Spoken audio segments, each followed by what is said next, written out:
Hello hello guys, कैसे हैं आप लोग? सबके नमस्ते प्रणाम, गुड मॉर्निंग। आज आप सबके बीच में अन्नपूर्णा फिल्म से एगो टीजर आइल बा। काल मोशन पोस्टर आई रहे जौना के नाम बा कलम चबागनी। बहुत ही लाजवाब और बहुत ही तगड़ा। और आप लोग ये टीजर का इतना आशीर्वाद प्यार दे रहल बनी जा कि मात्र 4 घंटा में 2.5 से 3 लाख वो टीजर के व्यूज पहुंचा दिले बनी जा। आप लोग अभी भी बहुत ज्यादा आप लोग रिस्पांस देनी जा। और पोस्टर के क्या आप लोगों ने दबा के शेयर किया है। बस आप लोग का प्यार यूं ही बना रहे, आप लोग का मोहब्बत ऐसे ही बना रहे जैसे हमारे हर गाने का आप लोग इंतजार करते हैं। हर गाना के आप लोग इतना शेयर करी ले जाए, इतना आशीर्वाद प्यार दी ले जाए। और स्पेशल धन्यवाद हमारे जितने भी खेसारी भैया के फैन क्लब चलाने वाले हमारे भाई सब हैं। देखिए हमारा एक भाई देख रहा है, विक्रांत। तो सब लोग आप लोग इतना आशीर्वाद प्यार दी ले जाए कि एकदम मन प्रफुल्लित रहेला। और एकदम दबा के आप लोग कहनी जा कि गाना केहू के इतना स्पीड में नहीं चला जितना आप लोग टीजर के प्यार देता नहीं जाए। तो ये मोहब्बत है, ये प्यार है। ऑल ओवर टीम जितना हमनी संगे काम कैले बा सब कोई के साथे ये गाना के काल हमनी के रिलीज करत है अन्नपूर्णा फिल्म से सुबह 7:15 पे। और ये गाना के कल इवेंट भी बा। तो आप लोग के एक से एक बढ़ के क्रिएटर के संगे आप सबके हिट मशीन के रील भी लौकी, रील भी देखे के मिली। और आप सबके प्यार बनल रहो, आप सबके मोहब्बत बनल रहो। हमनी के प्रयास रहेला कि निमन चीज और निमन कंपोजिशन, निमन बढ़िया बढ़िया गीत अपन लेके आई जा और आप लोग के प्यार मिल जाला। तो वह हमनी खातिर धन बा सारा। तो बहुत आप लोग रिस्पांस देनी जा और दे रहल बन जा। टीजर है इतना बढ़िया चलता कि अब बुझाता कि गाना अभी ले हिट बा, बुझाता गाने है तो गाना के रउआ सब का करब जा। और लिटरली वो गाना इतना बढ़िया बा, कश्यप कर फिर से चालू होके वाला बा भैया। तुम्हारे जैसे भाई रहेंगे तो हमेशा हम लोग का चालू रहेगा, इसमें कहीं से कोई शक नहीं है। और प्यार आशीर्वाद आप सबका मिलता रहे। हम सबका जो हमारा और खेसारी भैया के आप लोग जोड़ी के हमेशा से बहुत आशीर्वाद दिला जा।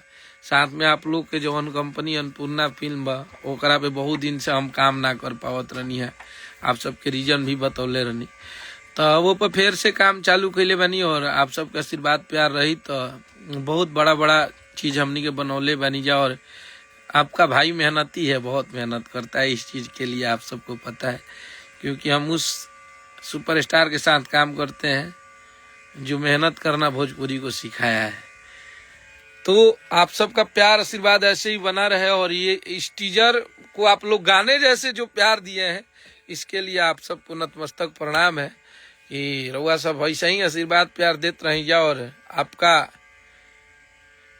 भाई ऐसे ही जलवा पैदा करते रहेगा हिट मशीन के साथ में। तो बस आप सबके प्यार आशीर्वाद है। भीम कहाँ बड़ा भीम, पटना बनियावा स्टूडियो पे भीम तारा के देखे के मन करता। और हमारा भाई है राजीव शर्मा, उसका भी ज्ञानती फिल्म से कल गाना आ रहा है जो हमारे भाई चांद जी गाए हैं। तो ज्ञानती फिल्म के भी गाने को बहुत प्यार दीजिए क्योंकि वो हमारा एक परिवार का हिस्सा है और वो हमारा भाई है, बहुत मेहनत करता है। आपकी पारी होली बन गई बा, होली तो आपकी पारी गारंटी वाला मोहर मार के मार्केट में फेंक दिया जाएगी। जा सुना लोग, आप लोग खूब इंटरटेन करब जा, खूब डांस करब जा। जबरदस्त होली बना दिए हैं हमारा भाई। इधर आओ आदर्श, देखिए ये आदर्श है, अभी बहुत अच्छा गाना का कंपोजिशन करा था भाई हमार, बहुत बढ़िया। इधर आओ प्रिंस, और ये मास्टर प्रिंस है। बहुत देखन में छोटा लगे, घाव करे गंभीर वाला हाल बा। प्रिंस बहुत अच्छा काम कर रहा है। अभी इसके साथ हम लोग बहुत बढ़िया बढ़िया गाना, अभी खेसारी भैया के बहुत सारा गाना अपकमिंग बा, आवे वाला बा। और ये मेरा भाई आदर्श का क्या कहना है, होली बना दिया है, होली बहुत तगड़ा बनल बा एकदम। और ये हमारा पीयूष है, इधर आओ तुम, ये भी हमारा भाई है, ये भी अच्छा गाता है, पीयूष प्रेमी यादव। ये हमारे उत्तर प्रदेश गाजीपुर से हैं। तो इनको भी प्यार दीजिए, इनको भी इस बार होली बहुत बढ़िया बढ़िया लिख के दे रहे हैं। होली आएगा पहले ये गाना के आ जाए दी जाए, ये गाना के ब्लॉकबस्टर बनाइए तब हमनी के होली लेके आई जाए। पोस्टर ही एकदम वायरल हो गया है, एकदम पोस्टर वायरल हो गया है। होली तो आप सब सुनब जाते एकदम रुआ सबके पुराना फ्लेवर में लेके चल जाई। बहुत बढ़िया बढ़िया होली बनौले बनी जाए। वही लहर में आवता जो लहर में आवेला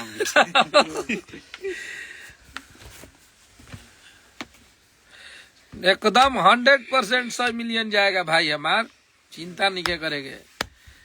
कश्यप के अन्नपूर्णा फिल्म पर गाना कहाँ 10-20 मिलियन रुकेला, वो तो आवेला तूफान हो जाला। तो ये आप सबका प्यार है।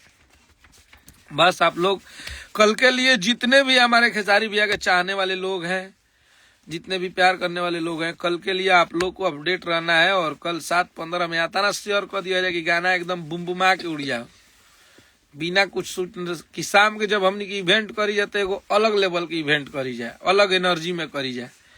तो इतना प्यार काल दे दिया। हलो कल्लू जी के साथ भी होली आ रहा है भाई, बिल्कुल आएगा। कल्लू जी के साथ आएगा, अंकुश जी के साथ आएगा, सबके साथ आ रहा है। रितेश जी के साथ आएगा, जितने लोग हैं सबके साथ आएगा। सतीश भैया कहाँ, सतीश भैया बाड़न बक्सर, तो भोजपुरी के शान है। लव यू भाई हमार। तो तैयार रहिए लोग। सोचनी है कि टीचर के इतना भर भर के प्यार देले बड़ा लोग, तो तू लोग के शुभकामना दे दिया जाओ, तू लोग के धन्यवाद दे दिया जाओ। तो बस आप लोग तैयार रहिए। और आप सबके बीच में कल ये 7:15 में गाना गार्दा उड़ाएगा अन्नपूर्णा फिल्म पे। देखते रहिए। जय हिंद, जय भारत।